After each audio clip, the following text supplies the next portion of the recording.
Cette révélation biblique éclatante, elle est plus ou moins dans les textes, dans les prophéties.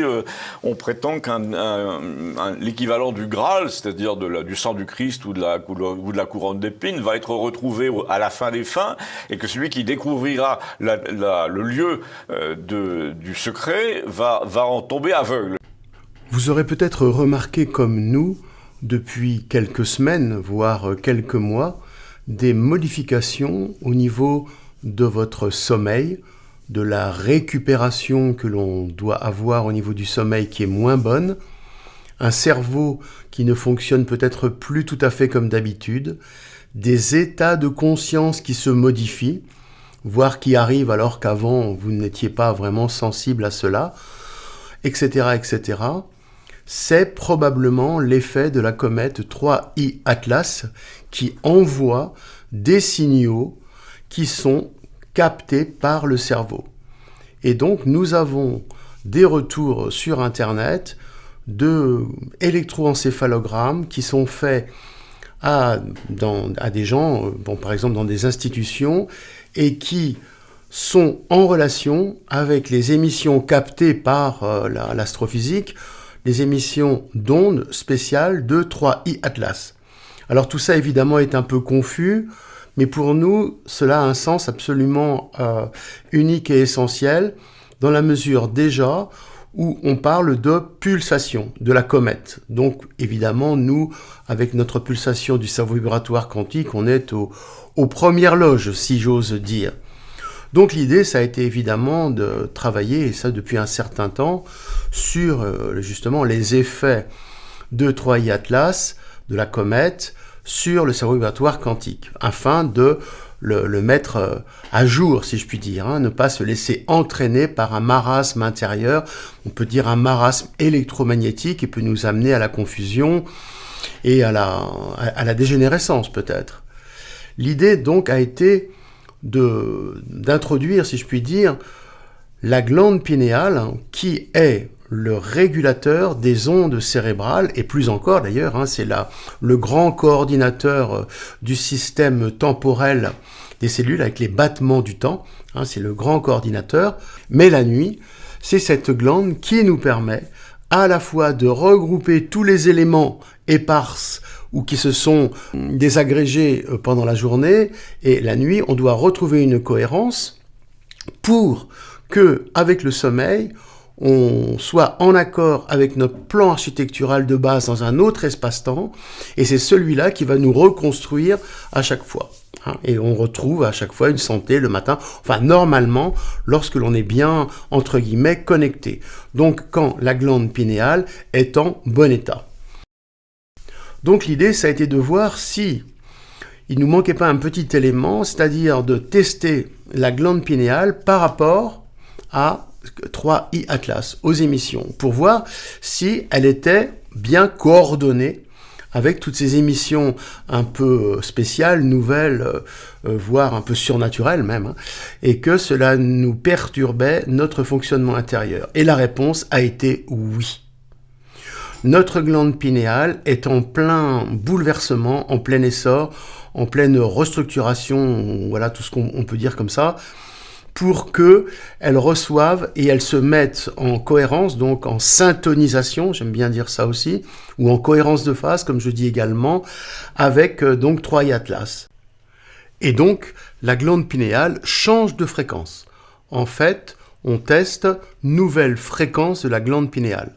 Et là, elle demande à une sorte de reset avec le nouveau fonctionnement induit par les émissions électromagnétiques, voire éthériques, de 3I Atlas.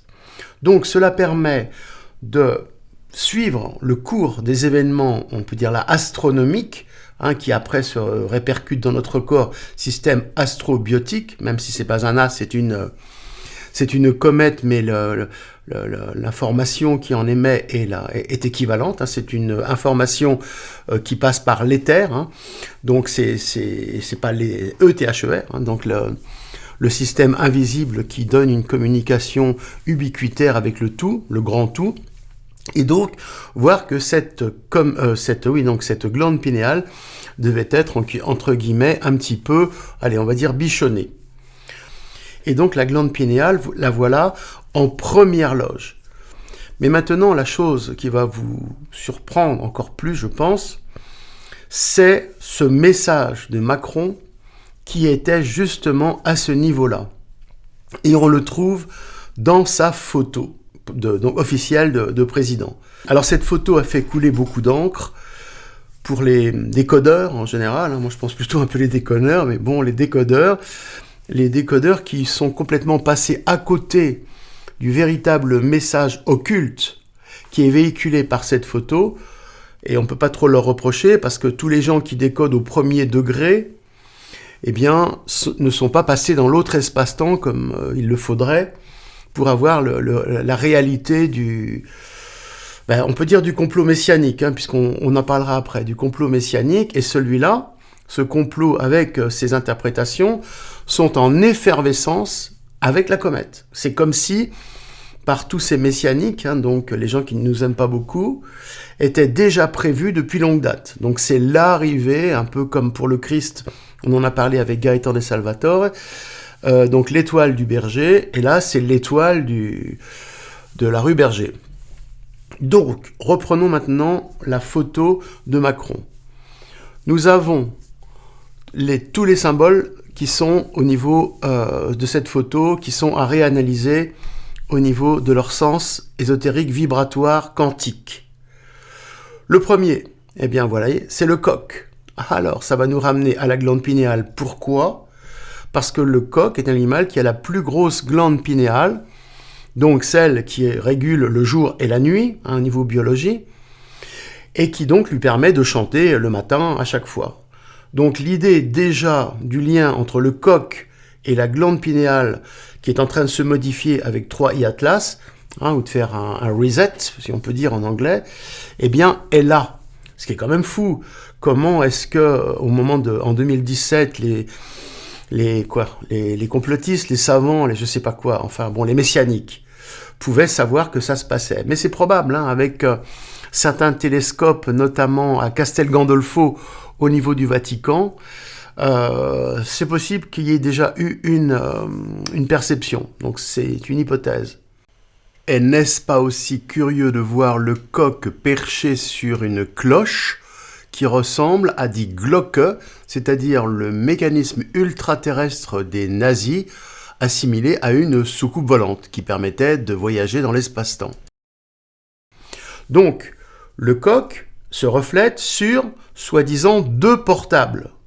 Alors, l'interprétation de base, les portables, c'est Mac, c'est l'électronique et tout ça. Mais non, pas du tout. Regardez, ces 2 portables sont comme 2 plaques de métal posées l'une sur l'autre. Et là, il faut rentrer dans l'explication de l'effet Casimir, donc en mécanique quantique. Donc vous voyez, c'est quand même beaucoup plus complexe qu'on pouvait imaginer, mais ceux qui ont mis ça au point, ils sont là-haut, quoi. Et donc, nous on suit, voilà, à notre petit niveau, nous on est rentré dans ce mécanisme-là. C'est pour ça qu'on peut le dénoncer, mais surtout, pour pas trop s'exposer, on va dire, contrecarrer les effets toxiques, parce qu'on a l'antipoison grâce à ça. Sinon, ça va pas être facile pour les autres. Donc, l'effet Casimir, c'est l'effet d'un photon qui permet d'écarter 2 électrons. Je connaissais l'effet Casimir par rapport à la cohérence quantique du sang, où cela me permettait d'expliquer les globules rouges dans une première analyse au microscope à fond noir d'un patient, par exemple, qui était tout tassé en bouillie, donc pas bon. Et à partir du moment où on progressait dans l'analyse, la force dégagée de la séance, et bien entendu, mon organisme n'y est pas pour rien, il faut que je le dise, et bien donc cette force de lumière qui pénétrait finalement la personne, et à son insu, on ne met pas des lampes, rien ne se passe, mais c'est tout est dans l'invisibilité, et bien permettait d'écarter les globules rouges, donc de rentrer en cohérence quantique du sang, donc de se rapprocher du sang christique. Et pourquoi je me permets de dire cela ? Eh bien, c'est comme la petite vidéo d'introduction qui dit que lorsqu'on atteint cet état christique, ou par exemple que l'on retrouve le Graal ou que l'on redécouvre le sens caché des épines de la couronne du Christ, eh bien la personne perd sa vue. Et moi, je perds ma vue, alors notamment à Perpignan, où j'avais fait beaucoup de monde, une 40aine de séances, et je perdais la vue. Et à chaque fois que je fais une séance, ma vue diminue. Mais par contre, quand je me ressource, et c'est ce qui est le cas actuellement, ma vue réaugmente. C'est-à-dire, je vois de plus en plus net, mes taches des yeux disparaissent, et ça devient une vue nouvelle, si vous voulez. Encore pour étayer mes propos qui peuvent être un peu dérangeants pour certains, je le conçois, je vais vous présenter donc le crâne avec l'ouverture H2O des temporaux qui correspond à l'ouverture des bras du Christ en croix. Donc, voici le premier message que l'on trouve dans le crâne par rapport au message du Christ. Nous savons également qu'il a confirmé, entre guillemets, ce message, puisqu'il s'est fait crucifier sur le mont Golgotha, qui veut dire crâne. Mais maintenant, rajoutons la découverte sur le suaire de Turin, dont nous parlait Gaëtan de Salvator, qui dit que il n'y avait pas de chromosome Y, soit chromosome masculin, dans le sang du Christ. Comment est-ce qu'on peut expliquer ça? Eh bien, toujours dans le crâne, dans la mesure où l'on voit que l'angle H2O prolongé vers le frontal crée un Y. Donc, cela correspond encore à l'épigénétique ou la genèse de l'ADN corrigée ou incrustée dans le crâne. Pour ce qui est du chromosome X, eh bien, nous l'avons aussi avec le prolongement des temporaux, donc de l'angle H2O qui nous ramène à l'angle de la silice au niveau frontal et qui fait le X du chromosome féminin. Donc, l'idée, c'est que l'énergie qui a investi Marie pour donner naissance au Christ est une énergie ultra-terrestre qui vient d'ailleurs. On appelle ça la divine conception, et nous la retrouvons dans le fonctionnement vibratoire quantique ADN, au niveau des temporaux. C'est pour cela que pour rejoindre une énergie masculine supérieure, se connecter au divin, il est très important de réanimer, entre guillemets, de faire revibrer, donc syntoniser les temporaux, donc par le son de la voix, ostéophonie bien sûr, avec l'extérieur et l'intérieur de soi-même. Et pour ceux qui argueraient que, avec cette représentation du Christ en croix dans le crâne, eh bien finalement il est à l'envers, eh bien nous rebondirons sur la phrase de Pierre qui voulait se faire crucifier à l'envers. Et nous pourrons également faire une petite aparté sur ceux qui mettent la croix à l'envers, comme les satanistes. Je pense que inconsciemment, on va dire, ils cherchent la solution dans ce mécanisme que je vous ai décrit, mais évidemment de façon très maladroite et satanique, donc destructrice. Donc je pense que ce décodage, entre guillemets, nouvelle génération du message du Christ amène à la guérison par la vérité, puisque ça fait à peu près 2000 ans que le mensonge propagé notamment par les fake news bibliques, augmenté par l'interprétation des satanistes, on va dire, nous met dans l'ignorance, donc dans la dépendance, la maladie.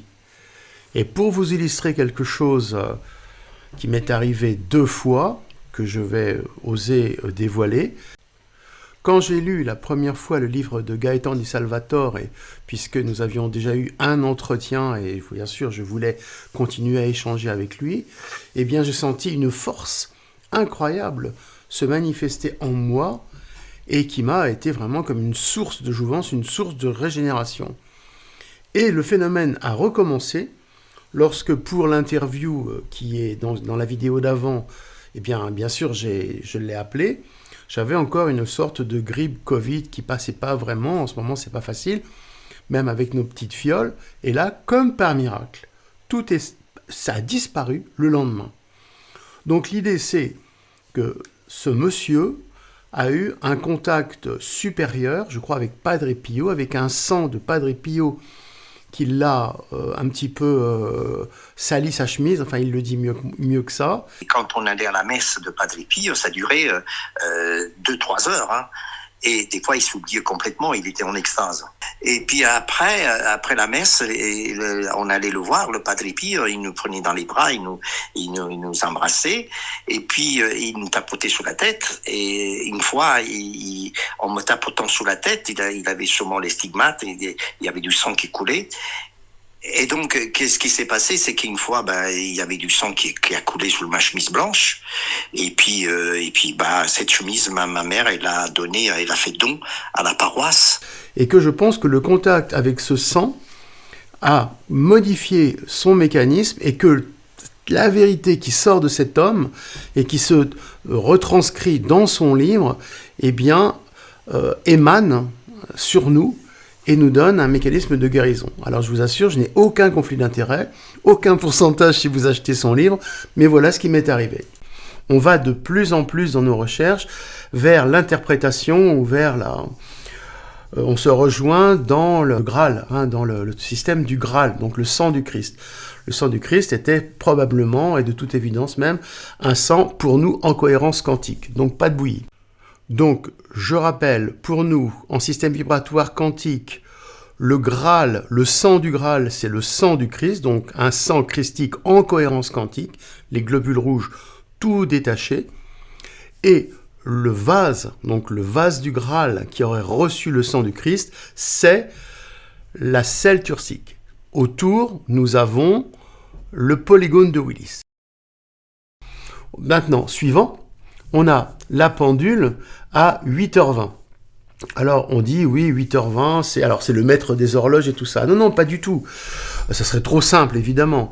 Donc, 8h20 a été choisi parce que c'est à la fois un petit clin d'œil à l'équerre maçonnique, mais pour nous, c'est, on va dire, le mieux qu'ils aient pu faire sans éveiller les soupçons de l'angle H2O des temporaux. H2O des temporaux, c'est donc le lien donc des deux temporaux, gardiens de notre ADN, si vous vous rappelez bien, qui nous permet de continuer à évoluer et non pas à involuer si notre ADN vient à être, abîmé, cabossé, donc en cancer. Donc c'est très important. Au niveau du temps, puisque c'est une pendule, le temps, c'est le temporal. Donc on retrouve le mécanisme du temporal et de l'angle H2O. Donc voilà, pour moi, le message. Je pense que c'est sûr. Non, ils n'auraient pas mis à 8h20 et voilà. Les ailes derrière, donc les arbres qui représentent deux ailes, on l'avait dit dans une autre vidéo, c'est les ailes de l'ange satanique qui descend symboliquement lors de l'inauguration du tunnel du Gothard en 2016, qui a donc permis, avec une manipulation énergétique quantique par le CERN, d'injecter l'image de Macron, donc de cette poupée satanique, dans nos inconscients et de le faire élire. Ça, j'ai expliqué dans une des vidéos précédentes. Nous avons également le livre Le Rouge et le Noir, alors de Stendhal, n'est-ce pas, qui, pour moi, nous amène au problème du graphène dans le sang. Donc le rouge, les globules rouges, le sang, et le noir, le graphène. Et on connaît le complot du black boo, du graphène, j'ai expliqué dans d'autres vidéos. C'est donc l'émergence du noir qui va prendre le pas sur la lumière, si on laisse faire. Et maintenant, cerise sur le gâteau, que personne n'a relevé, c'est sa bague. La bague de la main droite. En fait, il a deux bagues, et donc il les met bien en évidence, en proéminence. La bague droite, c'est une bague Cartier avec 3 anneaux interlacés. Et figurez-vous que cette bague s'appelle Trinity. J'espère que ça va vous faire tilt. Trinity était le nom du premier essai atomique aux USA avant la bombe, je crois que c'était Little quelque chose, qui a détruit Hiroshima et Nagasaki. Vous imaginez le symbole? C'est-à-dire que il nous montre, ou il insiste que tout ce mécanisme satanique qui gère avec l'invisible quantique, on va dire, si ma démonstration vous a convaincu, va déboucher vers une catastrophe atomique. Donc tout est là, et donc nous allons pouvoir terminer sur l'interprétation de Macron et de la glande pinéale. Donc la glande pinéale est importante à redresser. Alors pour ceux qui veulent venir travailler au niveau ostéophonie, c'est le plus simple qu'on puisse faire dans un premier temps. Et maintenant je vais enchaîner sur le son, puisqu'on parle d'ostéophonie, et l'ADN.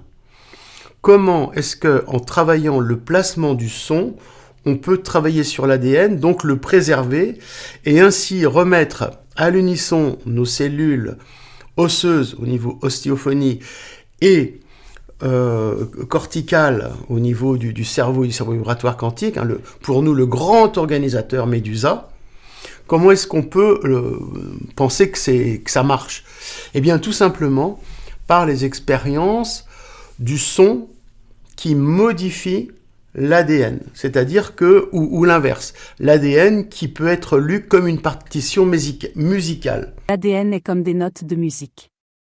Avec les mêmes notes, Do, Ré, Mi, Fa, on est capable de jouer toutes les musiques du monde. Et chaque cellule, œil, peau, etc., joue une partition différente. Notre signature ADN peut être comparée à une composition musicale, et chaque gène a un instrument, note de la rédaction. L'être humain a 19 000 grammes zen. Mais pour que la symphonie soit harmonieuse, il faut un chef d'orchestre. Le processus qui interprète le code ADN afin d'exprimer tel gène plutôt qu'un autre, c'est l'épigénome, en quelque sorte le chef d'orchestre du génome. Et nous en étudions les variations. Voir la communauté des cellules comme des individualités. Donc, si le son que l'on entend peut modifier, par exemple, l'ADN des plantes pour les rendre plus résistantes, etc. De la même façon que vous prononcez un son juste ou pas juste, vous pouvez interférer sur votre ADN. On a une sorte de gardien avec le temporal. Ça fait une boucle du son donc, que vous émettez par la bouche, qui va donc revenir à l'intérieur de l'oreille et faire une autocorrection instantanée, c'est à la vitesse de la lumière, à peu près quoi, qui fait que vous pouvez avoir un cercle vertueux ou un cercle vicieux si vous n'avez pas une voix placée. Et je parle d'une voix placée ostéophoniquement. Si vous n'avez pas une voix placée, ce qui est dans la majorité des cas, puisque on a des voix qui sont calquées sur des modèles que l'on a acquis notamment au début de notre vie, on entend la voix des parents, eh bien on imite les parents, donc après on se fait des mémoires. Et après, on est en boucle et on produit le même schéma. Mais également, toutes les voix extérieures non placées. Le drame des karaokés, souvent les jeunes gens, jeunes filles, qui veulent imiter leur vedette préférée, enfin leur chanteur préféré. C'est catastrophique, parce qu'en fait, ils s'injectent une boucle rétroactive avec une image extérieure qui va modifier la perception du son, donc on va dire modifier l'ADN ou au moins l'épigénétique, c'est-à-dire l'expression de l'ADN. Donc tout ça, ça doit se corriger et rentrer dans une boucle qui est vertueuse, c'est-à-dire qui ne supporte pas, ou le moins possible, de parasites. Je dis d'autoparasites. Ça, l'ostéophonie est vraiment la technique royale pour arriver à ça. On va pouvoir terminer maintenant sur la syntonisation que l'on doit faire avec le temporal, le menhir et la comète Troy Atlas. Je pense que là, c'est de plus en plus important. Donc l'idée, c'est toujours d'avoir une démonstration que l'on va faire. Ce n'est qu'une démonstration le 19 décembre. Ça paraît de plus en plus nécessaire. À partir du moment où vous serez présent, eh bien, je pense que ça pourra vous permettre un premier pas, un petit pas pour l'évolution. Et également, après, plus encore. Donc voilà l'idée. Voilà l'idée d'une préparation au niveau du son. Ensuite, on va terminer là-dessus. Je suis tombé sur un site où il montre que les messianiques sont aux premières loges par rapport à ça. hein. Et derrière, les musulmans sont beaucoup plus ouverts que nous, les chrétiens cathos en fait, hein, les cathos bobos qui finalement se laissent aller. Et ça, c'est vraiment dommage. Donc j'espère qu'ils vont un peu se réveiller. L'appropriation des influences de la comète 3I Atlas. Parce qu'à partir du moment où vous avez, on va dire, les génocidaires qui attendent le Machia et qui vont donc s'approprier au niveau médiatique de cette venue, eh bien, nous, on aura beaucoup de mal à se défaire de cette boue, entre guillemets, hein, cette boue vibratoire qui va s'insérer dans nos cellules. Et donc, gérer, voire modifier notre ADN à leur profit. Nous serons donc complètement réduits en esclavage ADN. Et ADN nous fait furieusement penser à Adam. Et à ce moment-là, on sera encore plus soumis à leur manifestation machiavélique, quoi.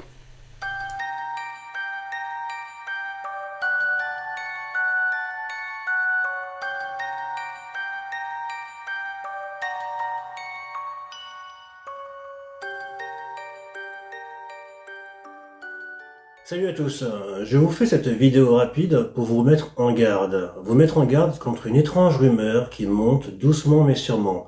Une rumeur à caractère scientifique. Une manipulation fabriquée par les sionistes. Depuis 5 mois, on parle beaucoup sur les réseaux sociaux d'une comète. Une comète dénommée 3I Atlas. Une comète qui traverse actuellement notre système solaire en direction de Jupiter, qu'elle va approcher au mois de mars. Sachant que dans 10 jours maintenant, même pas, dans une semaine, le 19 décembre, cette comète va frôler la Terre. Frôler à une distance raisonnable de 270 millions de kilomètres. Cette comète a été découverte le 1er juillet par des chercheurs de l'Observatoire astronomique basé au Chili. Mais le problème, c'est que depuis mi-juillet, la comète a été récupérée par un homme dont le nom est associé en permanence dans tous les articles de presse, dans tous les reportages, dans tous les débats télévisés autour de cette comète. Cet homme se nomme Avi Loeb. Avi Loeb, de son vrai nom Abraham Loeb, 63 ans, est un astronome qui a dirigé le département d'astronomie de Harvard entre 2011 et 2020. Et c'est lui qui, mi-juillet, a rédigé un papier à caractère scientifique, pour prétendre que d'après lui, cette comète serait un objet artificiel, en clair, un vaisseau spatial ou une sonde envoyée par une intelligence extraterrestre. En général, quand son nom est cité, on ne mentionne jamais le fait qu'il soit israélo-américain. On le présente simplement comme un simple chercheur de Harvard. Avi Loeb a une autre singularité. Il défend la thèse selon laquelle le Messie des Juifs, attendu à la fin des temps, viendra de l'espace. Et là, ça devient étrange. Jamais un scientifique français de renom n'assumerait sur son blog des croyances religieuses, a fortiori des croyances faisant état d'un messie qui viendrait de l'espace. En l'occurrence, Avi Loeb, depuis plusieurs mois, défend cette thèse sur son blog et fait la connexion avec 3I Atlas. Pour lui, 3I Atlas pourrait être le véhicule spatial du messie attendu par les Juifs.